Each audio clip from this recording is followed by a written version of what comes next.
Boa tarde, pessoal do sexto ano. Tudo bom? Aqui é o professor Ivan com vocês, com mais uma aula de ciências.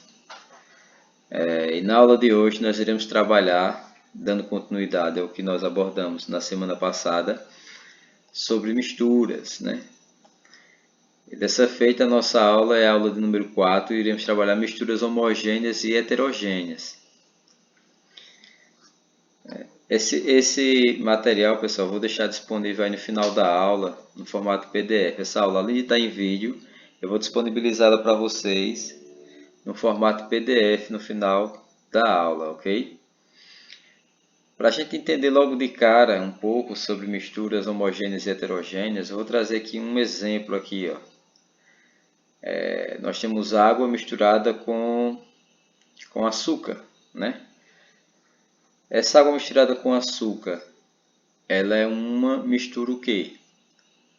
Heterogênea ou homogênea? Homogênea. Por que homogênea? Porque você não consegue discernir se tem dois compostos dentro dessa água com açúcar, a não ser que você prove na língua, né, que vai fazer separação dos sabores. Mas visivelmente, só em olhar, você não tem como dizer se naquela água ela tem uma mistura, ok? A água com álcool, ela é homogênea ou heterogênea? Ela é homogênea. Por quê? Porque você não consegue dizer se há uma mistura ali dentro.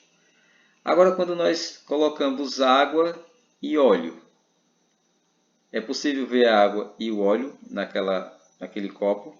Aqui é um becker, viu, pessoal? Esse copo aí um pouco diferente chama-se becker. É um dos materiais utilizados em laboratório, ok? Utensílios de laboratório, né? Então aí, a água, ela não se mistura com o óleo, logo ambos ficam visíveis. Você consegue ver a água mais embaixo, abaixo do copo, né, do becker, e acima da água nós temos o óleo. Isso é uma característica muito interessante também do óleo e da água. Por que é que eles não se misturam? Alguém sabe me dizer aí? Vamos pensar um pouco. Por que é que a água não se mistura com o óleo? Que mistério será esse, né? Pensaram? Ok.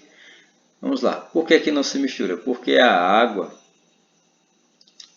e o óleo são compostos diferentes e, além disso, o óleo ele é menos denso que a água. Logo, ele flutua sobre a água. Então, a água ela é mais pesada que o óleo. Ok? Nessa condição aí, a água ela se torna mais pesada do que o óleo. Logo, o óleo fica acima da água. Ele é mais leve. E o álcool? Será que ele é mais denso ou menos denso? O álcool ele é menos denso. Okay? Quem respondeu menos denso acertou. Ou seja, o que é densidade, professor? Densidade, em outras palavras, pessoal, é peso. Né? Peso. Vamos aqui colocar só uma situação hipotética. Digamos que a água tenha 1 quilo. Um volume de água ali. 1 litro de água tem 1 quilo. Mas 1 litro de óleo não tem 1 quilo. Tem 500 gramas, suponhamos. Por quê? Porque ele é menos denso, né? Ele é mais leve que a água. Ok? Tá aí a explicação por que a água e o óleo eles não se misturam. Além da água, além do óleo também ter uma característica, chama-se lipoproteica, né? O óleo possui essa característica lipoproteica, porque ela tem, molecularmente falando, né? Ela possui lipoproteínas. Vamos para a próxima página aqui. Na aula passada nós estudamos um pouco sobre substâncias puras, não foi isso? Substâncias puras. Se você leu todo o material que eu passei, você encontrou aí falando sobre substância pura. E aqui eu trouxe a definição dessa substância pura. Seria o que? Uma substância pura é a substância, um composto formado exclusivamente por partículas ou moléculas aglomerados quimicamente iguais, certo? Quimicamente são iguais, ela não pode ser diferente. Então essa é uma substância pura. É o caso aí da água destilada, é uma substância pura, porque ela não tem dentro de seu composto sais minerais, ela não tem açúcar, nada, né? Não tem impurezas, ela é uma água pura, porque ela foi destilada. O problema é encontrar essa substância de forma natural na natureza. Por quê? Porque, no geral, para fazer essa separação é preciso utilizar equipamentos de laboratório. Há o processo, né, de forma natural, só que acaba se contaminando, né? Por exemplo, a água dos mares, ela não é salgada, mas quando os raios do sol atingem a água dos mares e ela evapora, e ela sobe na forma de vapor, e depois ela condensa, formando aquelas chuvas, a água da chuva ela não vem com sal. Você sente sal na água da chuva? Não, né? Por quê? Porque ela passou por um processo de destilação, ela foi destilada. Só que quando ela atingiu o telhado da sua casa, que caiu lá no tambor, ela já se contaminou, ela já não é mais pura. Enquanto ela vinha caindo nas nuvens, ela ainda era pura, mas assim que ela atingiu o solo ou o telhado, ela batriscou em alguma coisa, pronto, ela já não é mais pura, ok? Misturas. O que seria misturas? Vamos pensar um pouco. Aí nós temos um bolo de chocolate, uma fatia, né? Que dá uma vontade de comer enorme. E temos aqui alguns copos de suco, né? Os famosos sucos detox. Mas vamos lá. Mistura é uma classificação científica para uma junção de dois ou mais materiais que não reagem quimicamente. Como assim? Exemplo, quando você compra um bolo de chocolate, você não consegue ver só o trigo, ou só o chocolate, ou só o açúcar, ou só o fermento. Enfim, todas as substâncias usadas nesse processo se transformam em um novo produto. Então, o bolo, nesse caso, você não consegue perceber de forma separada cada ingrediente. Então, ele está misturado, ok? Está misturado. Tem misturas que você consegue ver e separar visivelmente, ok? O caso do feijão com arroz que a gente vai ver daqui a pouquinho. Um outro exemplo são os rótulos de vários produtos. Sempre tem composição desses ou daquele produto mostrado, como ele foi desenvolvido e fabricado. Imagine só, você compra agora aí na sua casa, você deve estar respondendo essas atividades, comendo aí um biscoito. Se você olhar o rótulo do biscoito, você vai ver que produtos, que substâncias, que materiais foram utilizados para a produção desse biscoito, certo? Você vai encontrar lá açúcar, sal, gordura saturada, né? Proteínas, gordura total, sódio, cálcio. Então você vai encontrar N quantidades de substâncias que irão agregar a essa mistura desse produto que você está comendo e que agora já não é mais um produto separado. Ele só não é carboidrato, ele não é só açúcar, né? Ele é uma mistura de todos esses componentes que eu acabei de citar. Ok? Pessoal, tem alguma importância, né? Será que tem alguma importância em saber que substâncias se encontram naqueles alimentos industrializados? Tem sim, pessoal. Tem importância muito grande. Tem pessoas que possuem intolerâncias a alguns alimentos, né? Ou possuem algum tipo de alergia grave a certos alimentos. Existem pessoas que não conseguem comer, por exemplo, castanha, porque elas passam mal, né? A pele fica irritada, coça, né? Pode inchar a garganta, a boca, as mãos, né?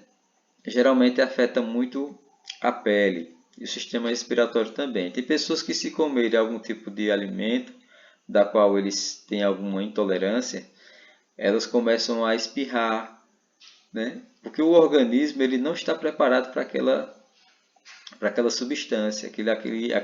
Aquela substância despertou no organismo do indivíduo uma defesa muito grande, exacerbada. causando aí uma reação alérgica, ok? Então é muito importante que você se conheça e saiba se você tem ou não alguma intolerância. Eu, por exemplo, eu tenho intolerância à lactose, né? Que é o açúcar do leite, né? Uma proteína aí do leite. Tipos de misturas. As misturas podem ser visíveis ou não, como eu acabei de falar. No caso do bolo, você não consegue enxergar o açúcar, você não consegue enxergar o chocolate, o leite, né? O sal, o fermento, você não consegue porque está misturado. Mas existem algumas misturas que são bem visíveis, né?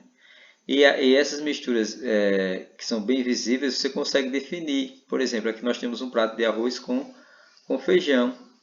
E esse prato de arroz com feijão, ele seria o quê? Uma mistura homogênea ou heterogênea? Seria uma mistura heterogênea. Por quê? Porque de cara você consegue perceber que há dois compostos ali. Ok? Hétero, 2. Né? Ou mais de 2. Homo, 1. Né?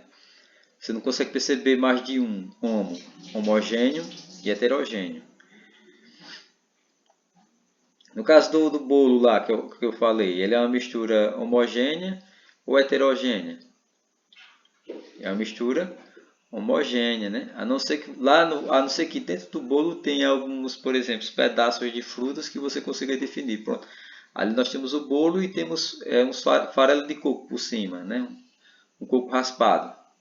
Aí se tornaria uma mistura heterogênea. Mas se for só bolo de chocolate lá, você vai ver só aquela coloração do chocolate. Então ele é um bolo homogêneo, ok? Uma mistura homogênea. Outro exemplo de mistura homogênea seria, um exemplo clássico de mistura homogênea seria a água com álcool, né? Você percebe se você colocar álcool misturado com água? Não, por quê? Porque ambos são incolor, né? Não tem cor. Você não consegue mensurar, a não ser que você faça um teste no laboratório, ou então você tome desse líquido para você entender que ali naquela água tem álcool, né? Mas se você só olhar assim, você não vai dizer que tem álcool naquela água, né? Ou água naquele álcool, tanto faz. Então esse tipo de mistura também é um tipo de mistura homogênea, ok? Pessoal, aqui no final, eu vou deixar essa atividade para vocês fazerem uma pesquisa, né? Aí na sua própria casa, veja os materiais que você pode utilizar em seu cotidiano e quais são as misturas que compõem esses materiais, né? Daí você vai classificar se eles são homogêneos ou heterogêneos. Você vai elaborar uma lista, né? Se possível, incluir imagens desses materiais que você encontrou, dessas misturas. Sei lá, você tem lá na sua casa algum material, né? Sua mãe está cozinhando alguma coisa, ou você tem aí um chocolate, um bolo que você gosta. Então, você vai analisar e vai me dizer se ele é homogêneo ou heterogêneo, ok? Se possível, desenhe também no seu caderno.